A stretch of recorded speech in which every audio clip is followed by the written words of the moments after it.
Hello 啊，今日分享一下點樣定呢個食水供水喉嘅尺寸噶。如果供水喉嘅尺寸唔啱啊，一係就大咗，一係就細咗，會影響用水嘅效果啊。包租婆，點解霎時間會冇水呢？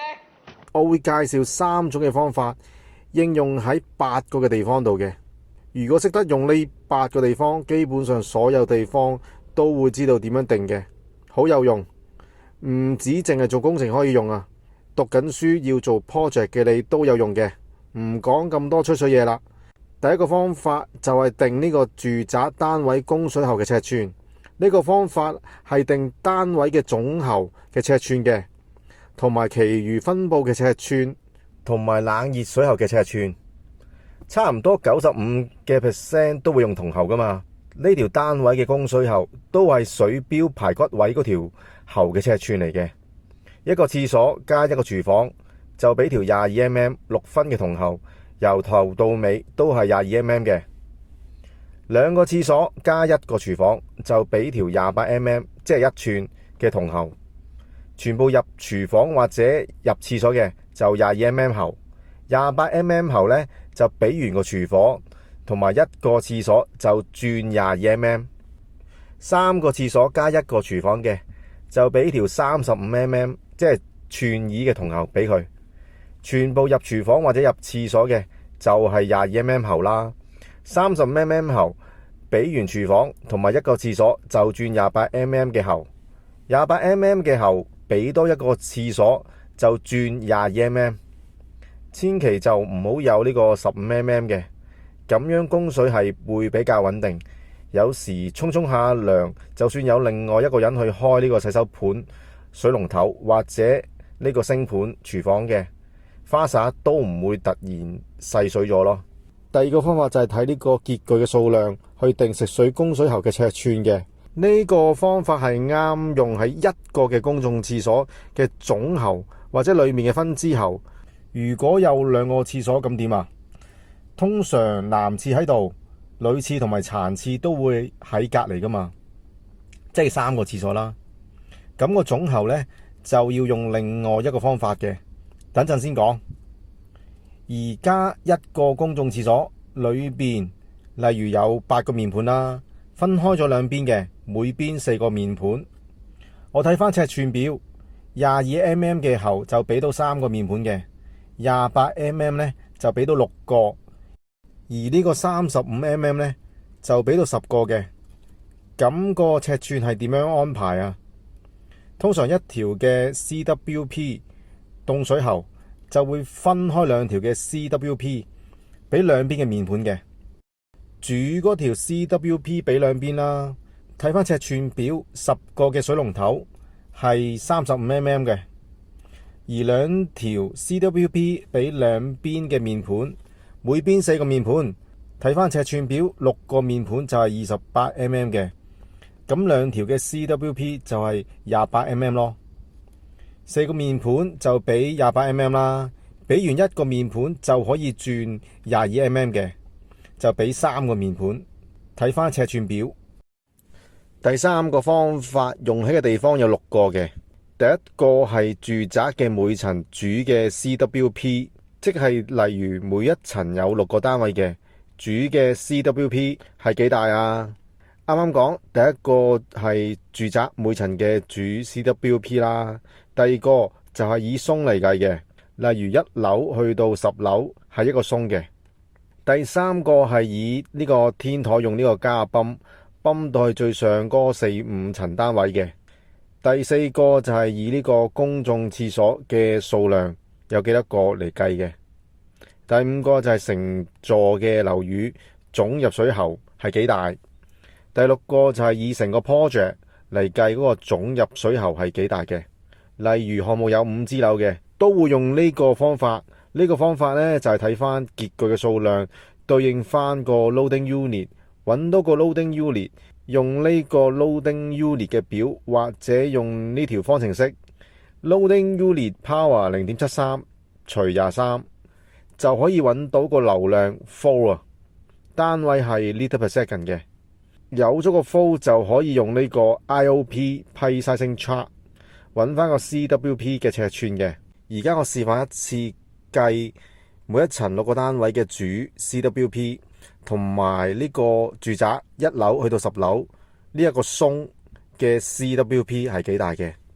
知道咗呢兩種嘅計法，基本上其餘你都知道點樣玩法噶啦。一個單位就一個廁所浴室同埋一個廚房，會有一個面盤一個花灑喺個廁所浴室裏邊嘅，一個星盤就係廚房。咁仲有冇其他？仲要洗衫噶嘛，要俾洗衣機用啊，所以會有一個龍頭係俾洗衣機嘅。如果高級啲嘅樓宇，仲要考慮多個浴缸同埋洗碗碟機啊。不過我而家就唔會考慮嘅，因為窮啊。好，知道咗所有嘅用水設備，就揾一揾每個潔具設備嘅 loading unit 嘅。睇翻個 IOP table 15個表啊，左手邊係潔具設備嘅種類，而右手邊就係分咗3種嘅 loading unit 嘅。咁就分咗低用量 low frequency、中嘅用量 medium frequency 同埋高用量 high frequency 嘅。揀呢個低用量嘅就係人每一次用呢個潔具設備相隔嘅時間係1200秒啊，即係20分鐘。呢個係啱呢個住宅用嘅。中用量呢就相距600秒，即係10分鐘。咁呢個呢就係啱呢個公眾用途嘅，例如公眾廁所啊。而呢個高用量呢就係相距300秒嘅，即係5分鐘。呢個就係啱大量人使用嘅。例如呢個演唱會場地啊、電影院同埋大球場咯。而家我哋呢個住宅呢，就用低用量嘅 low frequency。面盤個 loading unit 係1，花灑係3，星盤係2，洗衣機係2嘅。但係喺實際嘅操作，我哋會調高少少個 loading unit 嘅，所以個面盤係1.5，花灑係3，星盤係3，洗衣機係3嘅。好。6個單位，即係每個潔具設備就乘6咯，即係6乘以1.5加6乘3加6乘3加6乘3就等於9加18加18加18就等於63嘅。呢個呢就係嗰個一層6個單位嘅 loading unit。63 power 0.73除23就等於0.9， 0.9就係個流量 liter per second 嘅。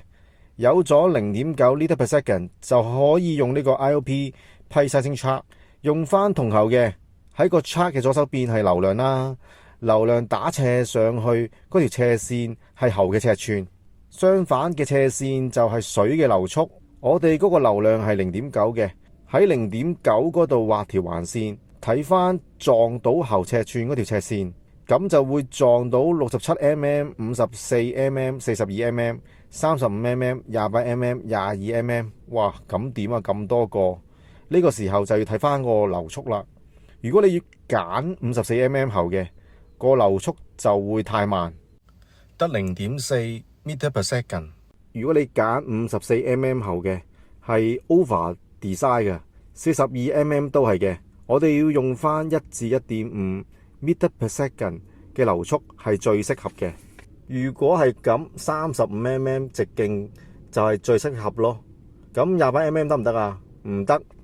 因為如果用咗28 mm 個流速差唔多去到 1.6 個 meter per second， 係超過咗個射程範圍啊！超過 1.5 meter per second 嘅銅喉呢就有機會震咯，同埋有噪音。最後一層6個單位總喉呢就係35 mm 咯，即係6個水標位嗰條排骨 header 就係35 mm 嘅。其餘單位係幾大啊？就係第一個方法啦，一個廁所浴室同埋一個廚房就用22 mm 咯。到最後計一個鬆係點樣玩法嘅？1至10樓由上至下 gravity 供水，我會咁做嘅，就計咗 total 10層嘅流量先。之前一層嗰個 total loading unit 係63噶嘛，10層就係630啦。630 power 0.73除23就係 4.8個 liter per second 嘅。睇翻個表，用67 mm 就係最好嘅，行緊 1.4 個 meter per second 嘅流速。最上第10層樓就用67 mm 噶嘛，一條企身 gravity 落去，落到去6樓，每層呢就 T 一條35mm 嘅食水喉俾每一層，俾完6樓就轉 54mm 俾5樓同埋4樓，54mm 俾完4樓就轉 42mm 俾3樓，54mm 俾完3樓就轉 35mm 俾2樓同1樓。呢個係每幾層咁計咯，就啱用喺一鬆咁計嘅。最後2個要點要講嘅，第一個係一般就用1至 1.5 m/s 嘅流速係最好噶嘛，但係都可以考慮用到去2嘅，即係 1.5 至到2個 m/s。但係呢啲喉呢，要喺冇噪音嘅地方，例如批得啊、機房咯。第二個係我哋見到 IOP Pipe Sizing Chart 係銅喉噶嘛，如果計到樓嘅總入水喉或者項目嘅總入水喉，就要用到 DI 批嘅 IOP Sizing Chart。如果條喉係80mm 或以上咯。